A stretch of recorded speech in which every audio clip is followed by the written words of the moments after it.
नमस्कार दोस्तों, मैं फिर हाजिर हूँ आपके सामने संडे की वीडियो लेकर। और गर्मी का मौसम है, बहुत गर्मी हो रही है।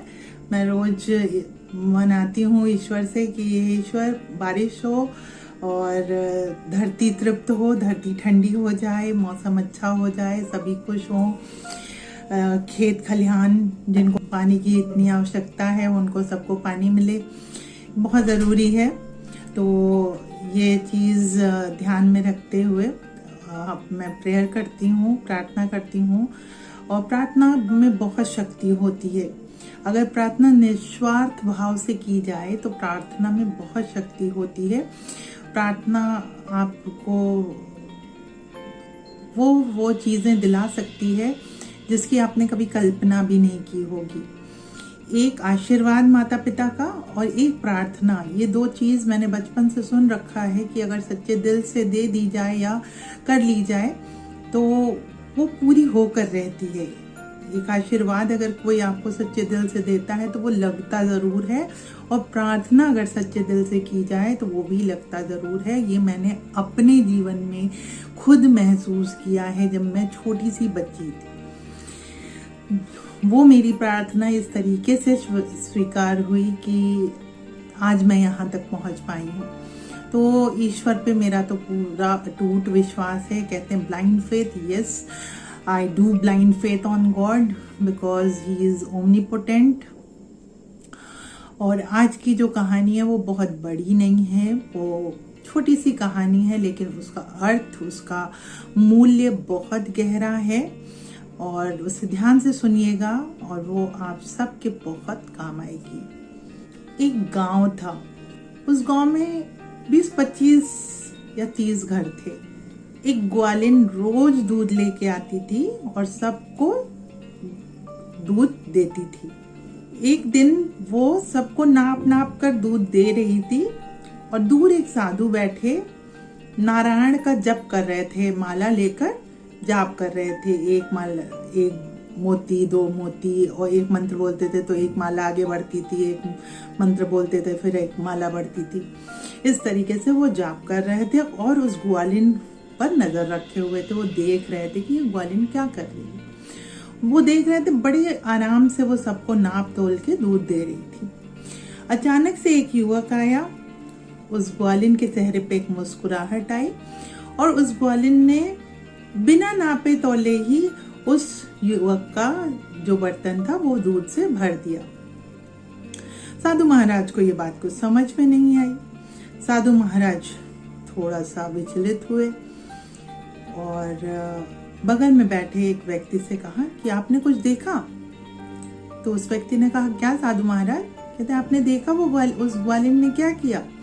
कहते ये तो उसका रोज का काम है। वो रोज आती है और सबको दूध देती है नियम से, और इस युवक को जब भी वो बर्तन लेके आता है उसका बर्तन पूरा भर देती है। तो साधु महाराज ने पूछा कि इसके पीछे कारण क्या है? कहती है उसका अगाध प्रेम है, उसका अमिट प्रेम है उस युवक के प्रति, निश्चल प्रेम है। वो बहुत प्यार करती है उस युवक से, इसलिए वो बिना तौले, बिना मोल लगाए, बिना रुपया लिए उसका बर्तन भर देती है। वो ये नहीं जानती कि 1 लीटर दिया, 2 लीटर दिया, 3 लीटर दिया, ये नहीं देखती है। बर्तन, जो भी बर्तन होता है उसको भर देती है। साधु महाराज का दिमाग ठनका। कहते मैं साधु, मैं साधना कर रहा हूं और मेरी साधना किस काम की? उन्होंने उसी समय अपनी मोती की माला तोड़ दी।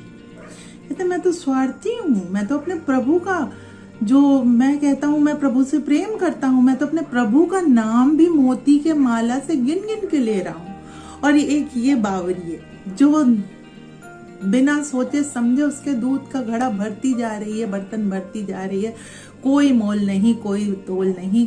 प्रेम इसे कहते हैं जिसमें कोई कंडीशन नहीं होती, अनकंडीशनल होता है प्रेम।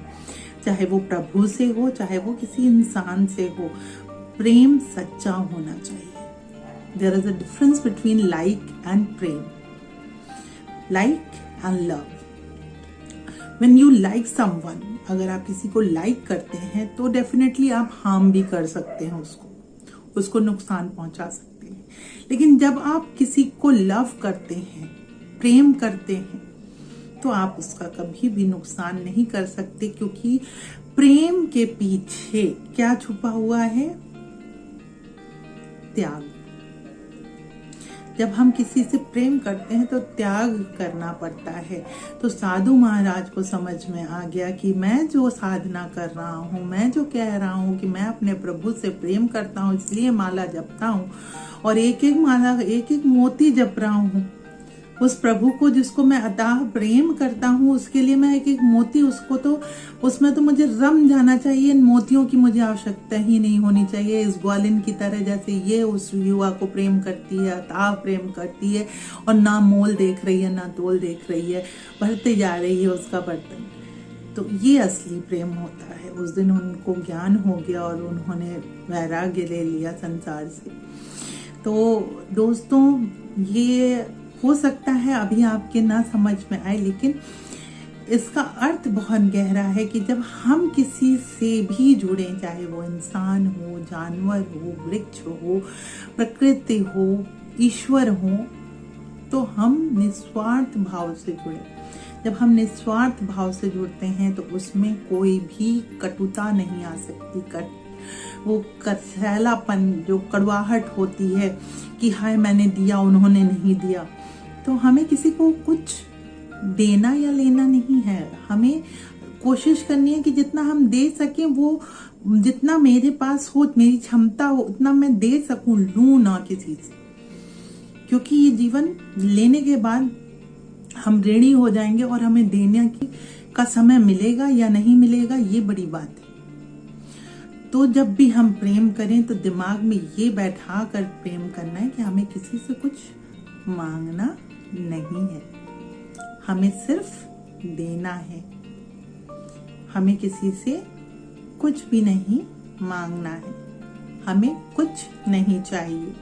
मेरा प्रेम जो है सबके प्रति कैसा होना चाहिए?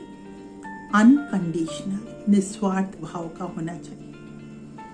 तो ये कहानी उम्मीद करती हूँ को आप सबको समझ में आई होगी, क्योंकि आज का जो दौर है वो दोस्ती का चल रहा है। दोस्त 1 से 2, 2 से 3, 3 से 4, आप दोस्त बनाइए, कोई बुरी बात नहीं, लेकिन उस दोस्ती को निभाने की क्षमता भी रखिए। उस दोस्ती को कृष्ण और सुदामा जैसी दोस्ती बनाइए, जहां पर खुद प्रभु के आंख छलक आए अपने मित्र सुदामा के पैर धुलने में। तो ऐसी दोस्ती, अर्जुन और कृष्ण की दोस्ती, जहां पर कृष्ण ईश्वर होते हुए भी उनके सारथी बन गए, ऐसी दोस्ती, निस्वार्थ भाव, जहां कोई स्वार्थ नहीं है, जहां कोई स्वार्थ छिपा नहीं है, उस भाव से अगर आप कर्म करेंगे तो आप ईश्वर के लाडले कहलाएंगे। हमें इस धरा पे किसी को जवाब नहीं देना है, इस धरती पर हमें किसी को जवाब नहीं देना है, लेकिन उस ईश्वर के घर जब हम जाएंगे तो हम वहां पे जवाब देने के लिए खड़े होंगे कि हमने क्या किया, हमने क्या पाया और क्या खोया। गए तो हम खाली ही हाथ थे, आए भी हम खाली हाथ हैं, लेकिन हमारे कर्म हमारे झोली में डाल के दिए गए थे। उन कर्मों को हमने सही से किया या हमने नहीं किया। तो उस दिन को सोचकर आज से ही तय कर लीजिए कि हमारा कर्म जो होगा, हमारा प्रेम जो होगा, हमारा दृष्टिकोण जो होगा, वो निस्वार्थ भाव का होगा, अनकंडीशनल होगा। किसी से भी अनकंडीशनल जब आप काम करने लगेंगे, किसी से उम्मीद नहीं रखेंगे, तो आपको दर्द भी नहीं होगा और दुख भी नहीं होगा। यकीन करिए मेरी बात का। और बस इतना ही कहना चाहूँगी कि मनुष्य जो है वो भटकता बहुत जल्दी है, हमें भटकने की ज़रूरत नहीं है। ईश्वर सबके साथ है, और सबका मार्गदर्शन करता है। इसी के साथ मैं आपसे विदा लेती हूँ। लाइक, कमेंट, सब्सक्राइब करना ना भूलिएगा। धन्यवाद।